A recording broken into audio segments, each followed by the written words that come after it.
Literal na kinaldag ni Carl Tamayo ang kalabang Koreano, binabraso lang ni Kabayan. Grabe, sanay na sanay sa pisikalan kung pisikalan. Consistent pa magandang performance sa KBL pero muntik pang ma-injury doon mga idol. Changwon LG Shakers ni na Carl Tamayo kontra sa Ulsan Movies Phoebus ni na Miguel Ogzon.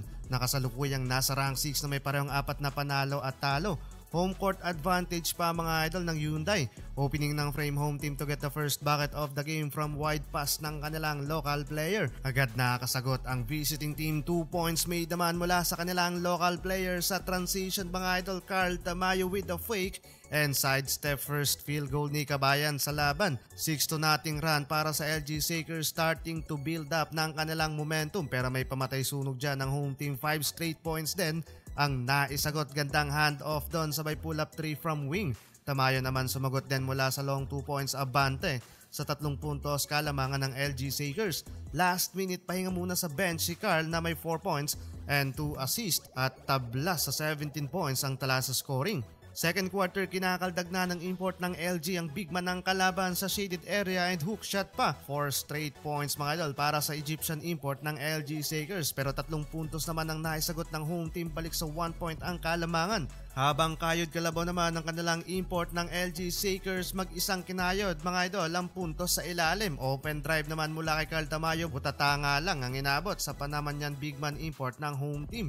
Nagpaparamdam na din sa kabila sa hustle si Miguel Ogzon from bounce pass assist, napa-timeout doon ang LG Shakers. Delikado tong nangyari kay Carl Tamayo. From outside shooting, isang maling landing lang doon ng paa maaring magresulta ba ng injury pero crucial 2 of 2 free throw dyan naipasok ni Kabayan.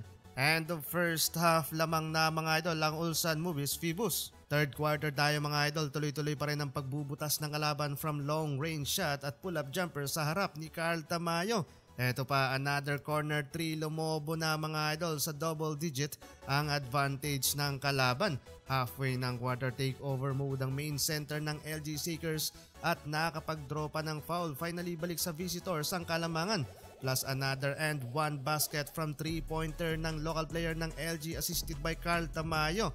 Biglang naging wild ang fans ng visiting team sa nangyayari. Last quarter, gigil na si Carl Tamayo. Hard drive mula kay Kabayan and highly contested ng dalawang kalaban. So far, double digit na din sa laban. Consistent pa mga idol. Eto pa another play, ayaw paawat sa painted area. Biglang take over doon si Carl Tamayo. Burado ang depensa ng big man ng kalaban. 14-0 run ang bisita, biglang pabor sa LG Shakers na may 14 points, biggest lead so far. Last 3 minutes remaining, masakit tong nangyari kay Miguel Ogzon. Nasahod yung kaliwang braso sa handoff ni Carl Tamayo.